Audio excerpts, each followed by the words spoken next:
My ex laughed at me until the Pentagon called me Madam General. The invitation arrived on a Tuesday. I stared at it for a long time without touching it, the way you stare at something you know is going to cost you something before it gives you anything back. 15th Annual Westbrook High Reunion. You are cordially invited. My name is Nick Healy. And the last time I walked out of Westbrook, I was 17 years old, carrying a garbage bag of belongings, with a mother who had just been diagnosed with stage 2 cancer, a boyfriend who had just announced in front of 40 people that he was done with me, and a sister who had already started texting that same boyfriend before I even made it to the parking lot. 15 years later, I was a 2-star general in the United States Navy. I RSVP'd yes. I almost talked myself out of it 6 times between the RSVP and the actual night. My aide, Sergeant Torres, watched me stare at my dress whites hanging on the back of my office door for 3 days straight before he finally spoke up. "General Healy," he said carefully, "your leave starts at 1700 hours. Do you want me to arrange transport?" "I'll drive myself," I told him. He nodded once, the way good aides do when they disagree, but respect the chain of command enough to stay quiet. I had trained him well. I drove myself to Westbrook in silence, 3 hours on a highway cutting through the kind of flat Midwestern landscape that used to feel like a cage and now just felt like history. I kept the radio off. I had learned a long time ago that silence before a difficult mission was not weakness. It was preparation. Because make no mistake about what this was. This was a mission. The Westbrook Grand Hotel glittered from 2 blocks away. I could see the soft gold light spilling from the ballroom windows before I even pulled into the parking lot. Valets in red jackets moved between luxury cars. Women in cocktail dresses and men in blazers filed through the front entrance laughing, already warm from pre-dinner drinks, and the comfortable nostalgia of people whose lives had gone more or less the way they had planned. I sat in my car for exactly 2 minutes. Then I put on my white cap, checked my ribbons in the rearview mirror, and stepped out. The dress whites of a United States Navy 2-star general are not a subtle uniform. Double rows of gold buttons.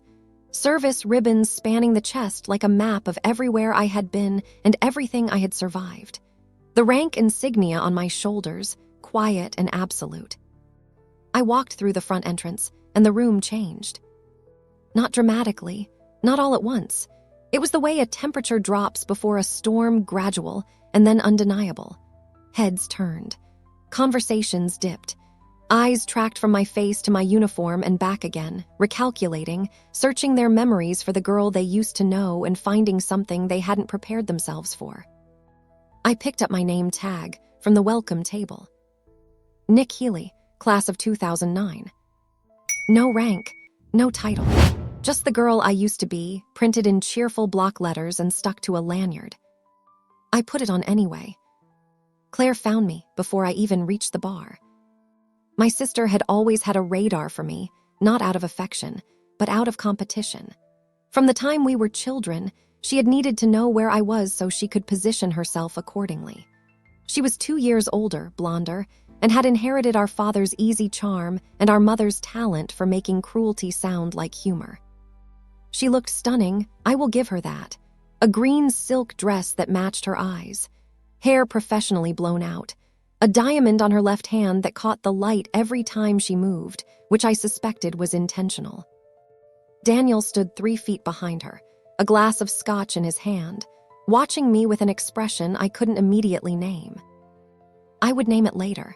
It was guilt wearing the costume of indifference. "Nick," Claire pulled me into a hug that lasted exactly as long as a hug needs to last to look genuine without actually being genuine. She pulled back and held me at arm's length, her eyes doing what they had always done, scanning, assessing, filing information away. "Look at you." "Claire," I said. Her eyes moved to my uniform, slowly, deliberately, the way someone looks at something they have already decided to dismiss. "Nice dress," she said. The circle of people around her, 4 women and 2 men, all familiar faces from 15 years ago, laughed on cue. The way people laugh when someone with social power signals that laughing is the correct response. I smiled. "Thank you," I said pleasantly. "Yours too." She tilted her head, that smile sharpening at the edges. "Forgot to upgrade your name tag too." She gestured toward the lanyard around my neck, the cheerful block letters announcing nothing but my name and graduating class. More laughter, louder this time. Daniel's jaw tightened almost imperceptibly. I noticed. I had been trained to notice things most people miss. "Some titles don't fit on name tags," I said and walked away. Dinner passed the way these things do, a blur of catered chicken, open bar, and the peculiar theater of people performing the best versions of their last 15 years for an audience that knew all their original drafts. I watched it from my table with the practiced calm of someone who had sat in situation rooms while missiles were in the air. The high school reunion, by comparison, had a low threat level. Daniel sat 2 tables away. I could feel him looking at me every few minutes with the regularity of someone checking a wound to see if it had healed. It had. Completely, years ago. That was the thing he couldn't seem to accept. Not that I had moved on, but that I had moved on so far that I genuinely couldn't find the place where the wound had been. I had been deployed to 4 combat zones. I had commanded 3,000 personnel. I had briefed the Secretary of Defense and testified before the Senate Armed Services Committee. I had held a dying soldier's hand in a field hospital in the dark and promised him his family would be taken care of. Daniel Mercer and his Scotch glass and his guilt-colored indifference did not register on any instrument I owned. Claire gave a speech during the after-dinner program.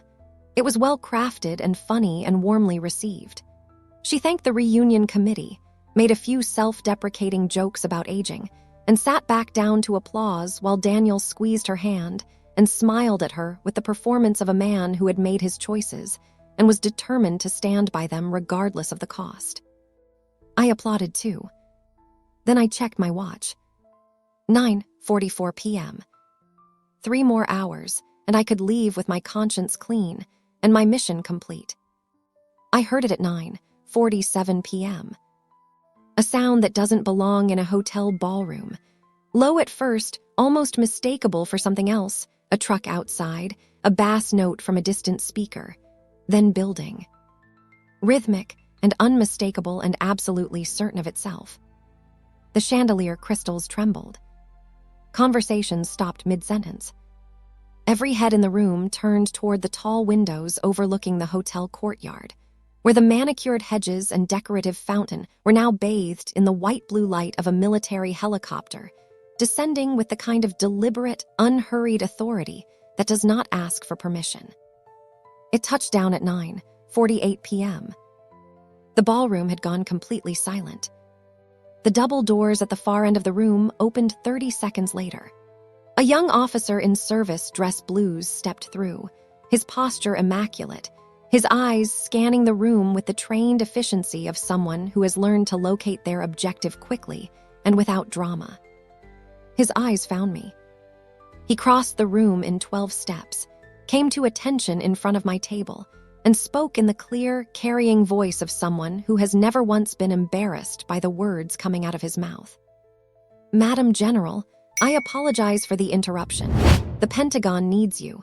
Secretary Harmon is requesting your presence for an emergency Joint Chiefs briefing.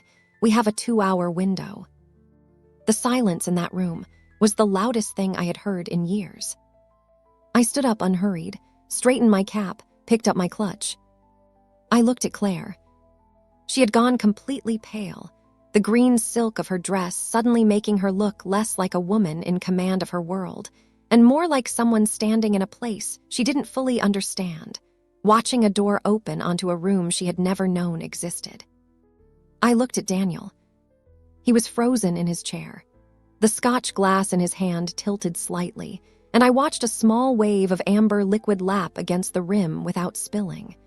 His face had the specific expression of a man recalculating 15 years of assumptions all at once and finding the math catastrophically wrong.